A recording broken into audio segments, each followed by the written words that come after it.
उपमुख्यमंत्री एकनाथ शिंदेंनी मनसेला धक्का दिलाय। महाराष्ट्र नवनिर्माण केबल सेनेचे अध्यक्ष परेश तेलंग यांनी शिवसेनेमध्ये प्रवेश केलाय। उपमुख्यमंत्री एकनाथ शिंदेंच्या उपस्थितीमध्ये पक्षप्रवेश सोहळा पार पडला। परेश तेलंग हे प्रभाग क्रमांक 217 मधून इच्छुक उमेदवार आहेत।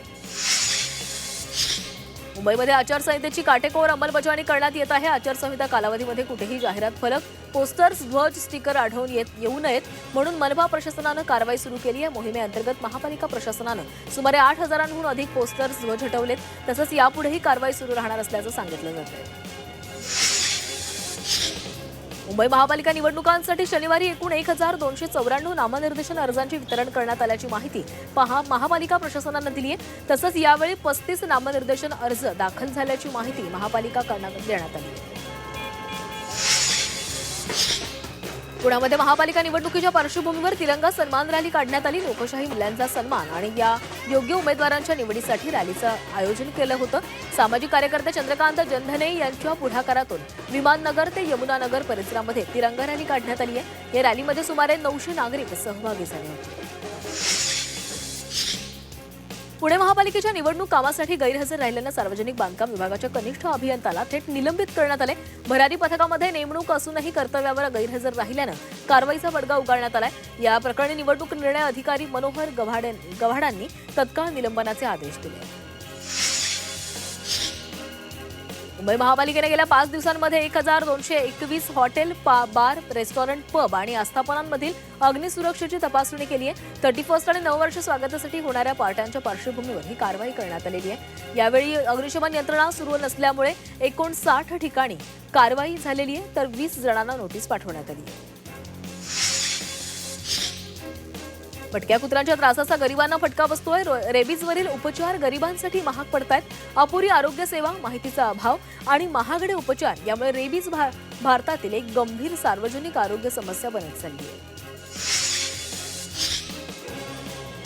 बेस्टच्या बस विविध कारणांमुळे कमी झाल्यात। याचा परिणाम बसच्या सेवेवर झालाय।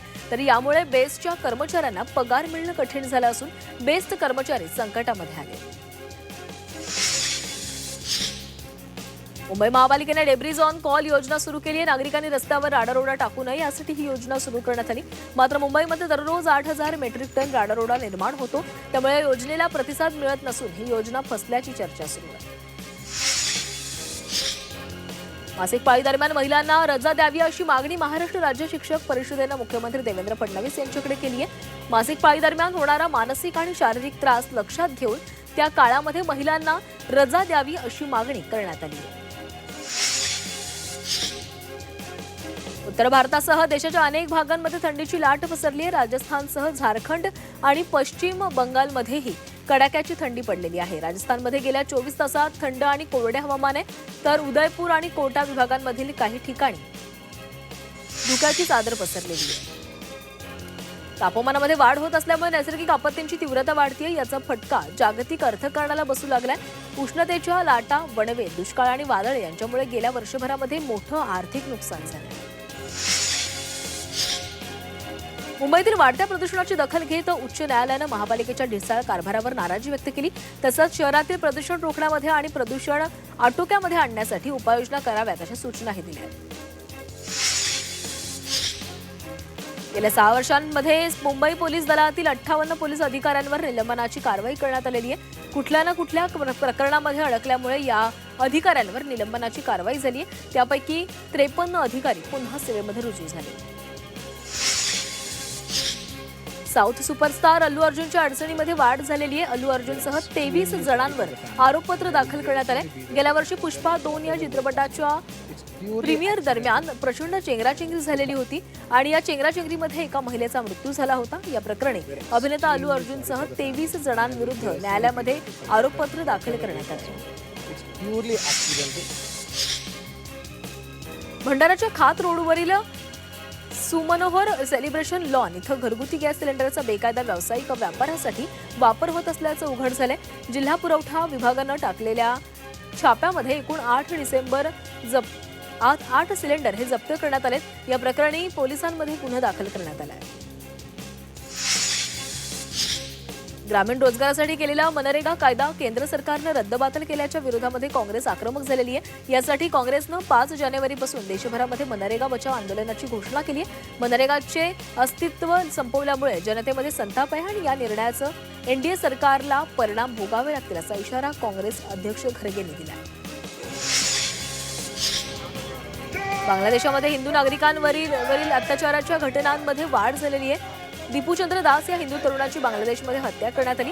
या घटनेच्या निषेधार्थ शिवसेनेकडून अकोल्यातील गांधी चौकामध्ये बांगलादेशचा ध्वज जाळून निषेध व्यक्त करण्यात आला।